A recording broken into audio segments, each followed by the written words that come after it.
This is the Influencer Entrepreneurs Podcast with Jenny Melrose, where I strategize with business owners on how to grow and scale their businesses to hit their income goals.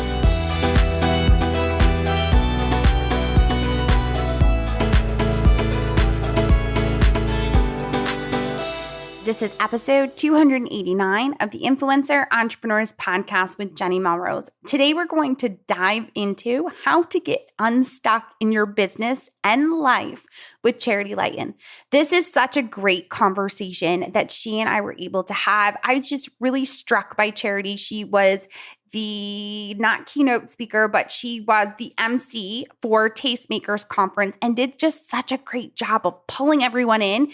And you're going to hear it. She has so much passion for causing change in women's lives so they can continue to move forward in their personal and business lives. And you're going to hear it come out in her voice.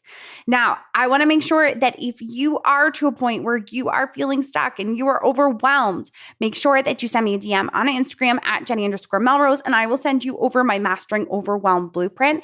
And as many of you have been taking advantage of, I am still offering my content marketing audit to you for free. All you have to do is leave a rating and review on iTunes. Send me a screenshot at Jenny_Melrose on Instagram, and I am doing a content marketing audit for free for you. All right, you guys, let's dive into this episode. Hi, Charity. How are you? Welcome to the podcast. Hi, thank you. I'm so excited to chat with you today. I am as well. Before we dive into the topic of how to get unstuck, which I am so excited about, will you introduce yourself and your business to my audience? Yeah, it's really simple. I'm Charity and I'm a change coach. And sometimes people go, well, what in the world is a change coach? How is it different than anything else? Really, it's kind of like a life coach that actually forces you to not just reflect on your life, but to take action, to make changes where you need to make those changes. But sometimes we get a little bit stuck.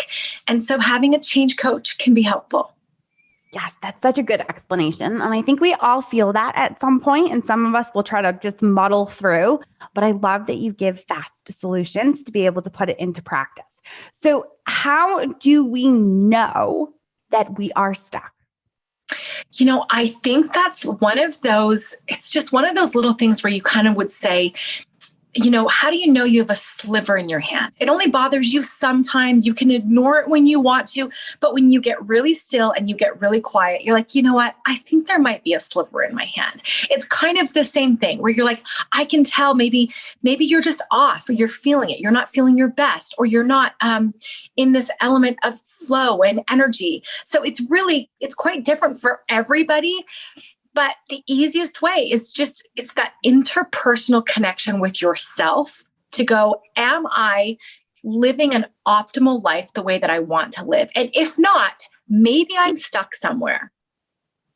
Such a good explanation. And I think so many of us... I know, kind of vague, but it is very individual.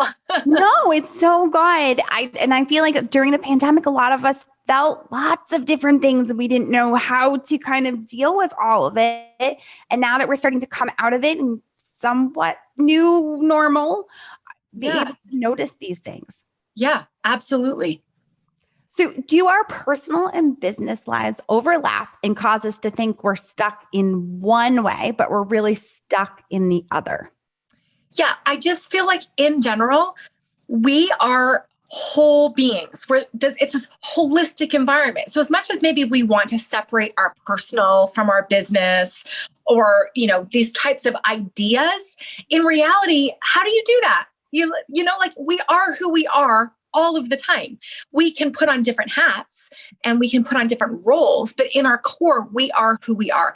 I used to do some leadership training and I would tell people how you live is how you lead. You can't separate. You can't live one way and then think, oh, okay, well, I can kind of try to pretend in a different way. So the idea that we're stuck in our regular life or in our business life, they're one and the same. And usually I can say to anybody that's married, how does your day go at work when you've had a blowout fight with your husband? Like there's certain things that just affect us so deeply, we can't really separate them. And so I've yet to meet anybody, Jenny, that doesn't deep down want a life of excellence, right? Everybody wants that. And what's really interesting to me too is we all have this common feeling that we are meant for kind of this greater potential. It's so neat for me to be like, oh, I think I'm not always living up to my potential. And you start talking to everybody feels like they want to be living this best life. And you can't really separate it from business or from your personal life. It's so all encompassing. So all you can really do is essentially treat yourself as one entity and go, where are the areas of my life that I'm not living optimally? And how do I get there? Yes. So there is a saying in my family, I would probably say their favorite saying is, it is what it is. And they live very much that way and always have. And I think that that's like a trigger word for me because I never understood that. It isn't what it is. You can change that. It is what it is because you are stuck. You're in that position where you don't know how to fix it. Yeah. And to me, that's code. Like as a coach, when I hear that, that's code for someone saying, I want to stay comfortable.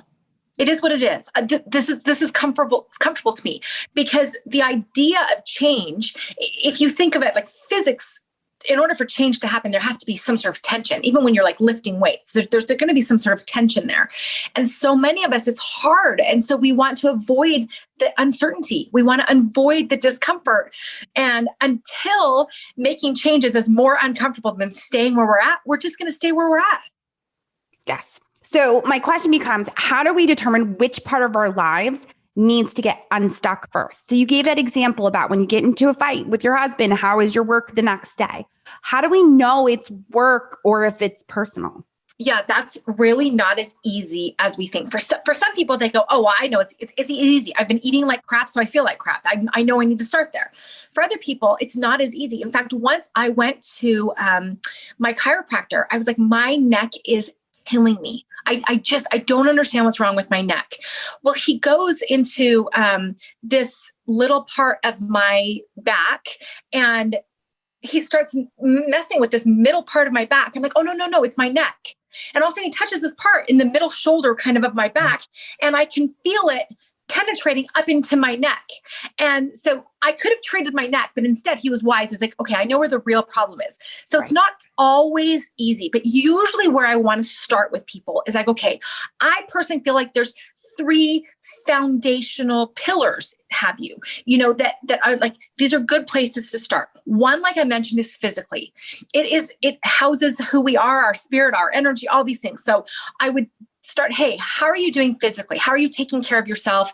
Sleep, movement, nutrition. That's usually a pretty standard place to start. The other place, the other 2 pillars would be spiritual and emotional.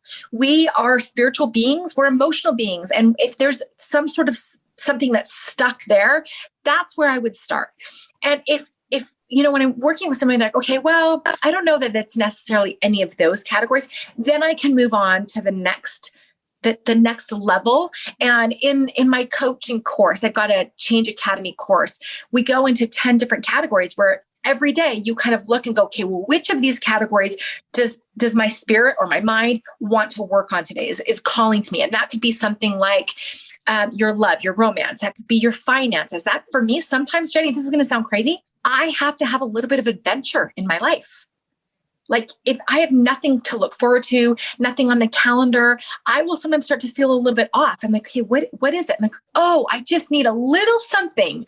It doesn't need to take up all of my time and all my energy. So it's not quite as easy as identifying. And that's where real self-awareness, knowing yourself, knowing your personality, knowing your tendencies is helpful, or having a sounding board, having a coach. I am such a verbal processor. I didn't know this truly. I did not know this about myself for 2 decades.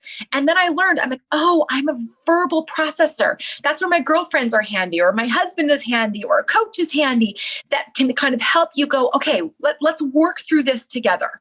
Yeah. It's kind of like you don't know what you don't know until someone else says it. And you're like, oh, that is me. That does make sense. I actually had someone do that to me today.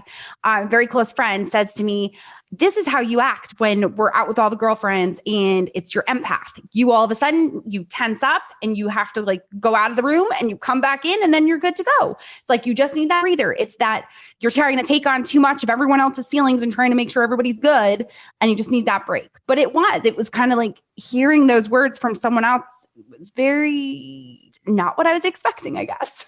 Yeah. But then when it resonates with you also, you're like, oh, right. There's this part of us that's like, oh, I recognize that as truth. Okay, great. Now I have another piece to this puzzle, because sometimes life is just like this big puzzle and we're just getting little pieces at a time as we put together our masterpiece. Yes. So you talked about in your course that you have categories. So are there ways to check in with ourselves to kind of recalibrate before we feel stuck? Yeah. And this is just the part of habit. I am a big believer in habits and change. In fact, my website is habitsandchange.com. It's about these two things. And so I really encourage people to get into the habit every single day of what you said, a daily check-in. Now, this can look different for different people. I'm like left-brained, type A personality. So like a notebook and a piece of like a pen and a list of things is really, really helpful for me. For some people that can be some sort of meditation or prayer or self-reflection, but it's really about intentionally getting in tune with who you are and who you want to be every single day. We live in a crazy, chaotic world where there are billions of dollars at play for your attention, for your distraction, and wants to get your attention and to keep it. And in order to fight off that a little bit, you have to be just really intentional. So I coach people on something called the 10-minute morning momentum. And in that 10 minutes in the morning, there is an element of just self-reflection in terms of, what do I need to work on today? What do I want to achieve today? Which categories are calling my name today? It's really a little bit of a balancing act. And I have this silly, tiny little visual, but you know, those tape measures that you can pull out and then you can push the button and it brings it back. Yes. I feel like if I go too long without doing this intentional self-reflection, it's like my tape measure being pulled and pulled and pulled and pulled, maybe not in the direction that I want to go. And I want to pull it back and do a daily reset and be like, okay, what are the projects that I want to work on? What relationships do I need to make sure I'm connecting with today? It's these small little things. It takes less than 10 minutes, but it really just is about being intentional. Like you said, finding those cracks before they become these mountains of issues in our life. You used a word before that I really resonated with me, was that self-awareness, because I think we lost part of that during the pandemic with the craziness that went on. I noticed it all the time in my mastermind groups. One of the things I try to work on with each of my members is that, what are you doing for yourself? How are you trying to, like you're saying, be self-aware and really try to figure out, how can I take care of myself first so that I can take care of my business, my family, all the things I need to do? Because it's difficult when there's so many plates spinning that you feel like you're bound to drop something and you don't want to fail miserably at the things that are most important in your life. Yeah, absolutely. And I think that there are seasons of self-discipline and seasons of self-care. And sometimes that season can be in the same day where you're like, hey, in this area, I really need to step up my self-discipline because I do want this life of excellence. But I also need to be aware of, where are the areas I need some self-care. Sometimes that's just your self-talk. Sometimes that's actual physical self-care. Sometimes that's in our relationship where we need a little bit more nurturing. But it really does come to this place of being able to drown out all the noise and really identify, what is it that is calling to you, or what is it that you need right now? And giving yourself the grace to know, hey, this could change day to day. And just because you need one thing today doesn't mean you're going to need the same thing tomorrow. So good. And I think part of the issue, you said it before, about billions of dollars being thrown at media in order to pull us in all these different directions and get our attention. And social media adds to that. Yeah. I personally, I haven't been on since October to Instagram to post myself, because I felt like I needed that break. I needed the break away from it. And now, of course, I found I don't really miss it. It's not affecting my business. I can still go into the DMs and have conversations with my people. I don't need to be posting the same thing that I feel like everyone else is posting, because we feel like we're trying to keep up with each other rather than looking within and being self-aware of what we actually need to do for ourselves and for the people that we're trying to serve. Yeah. Amen to that. And there's different reasons that people will get stuck. One of those reasons will be time management. One is burnout. One of those reasons is mindset. That's a huge one that you know and I know is really getting our mind in a good place so that we can move forward.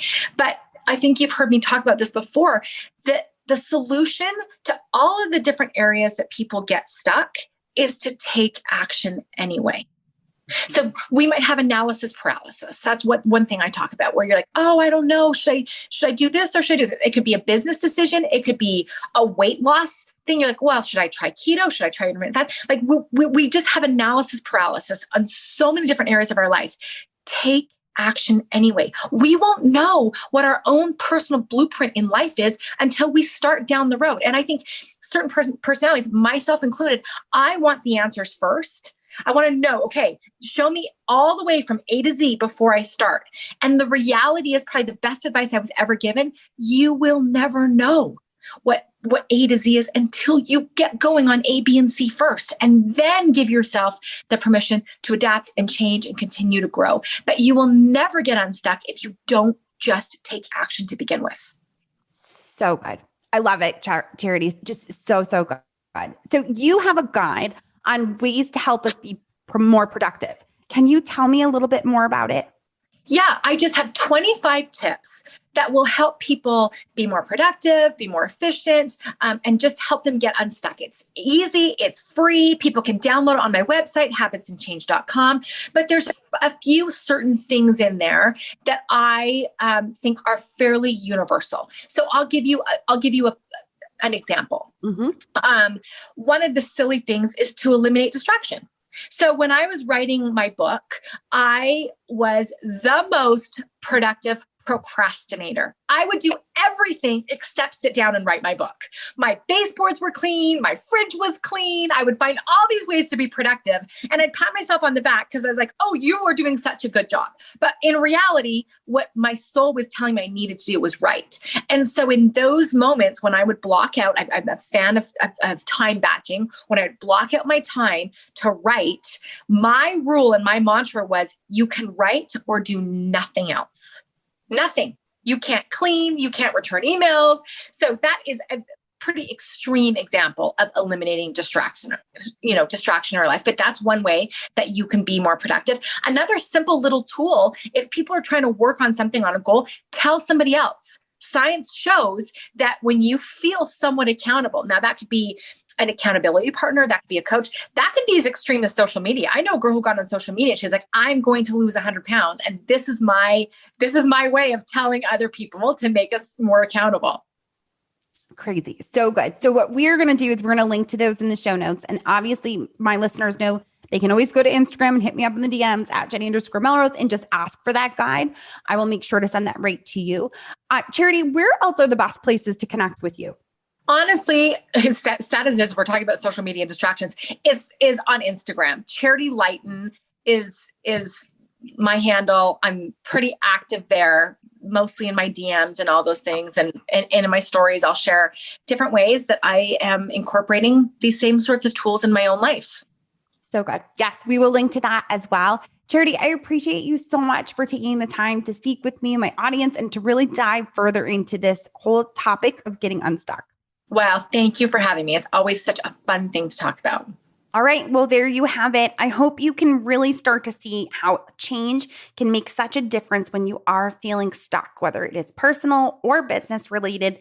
Really making those changes can make such a difference. And as you heard, being self-aware is the best way to do that. So I hope that you will send over a DM to me asking for Charity's guide that she is offering to you all for free. Send me an Instagram DM at Jenny_Melrose, as well as I hope you guys are continuing to take advantage of that content marketing audit that I'm doing for free for you for just leaving a rating and review on iTunes. Send me a screenshot of it and I will be sure to send you that audit. All right, until next time, I will see you all then.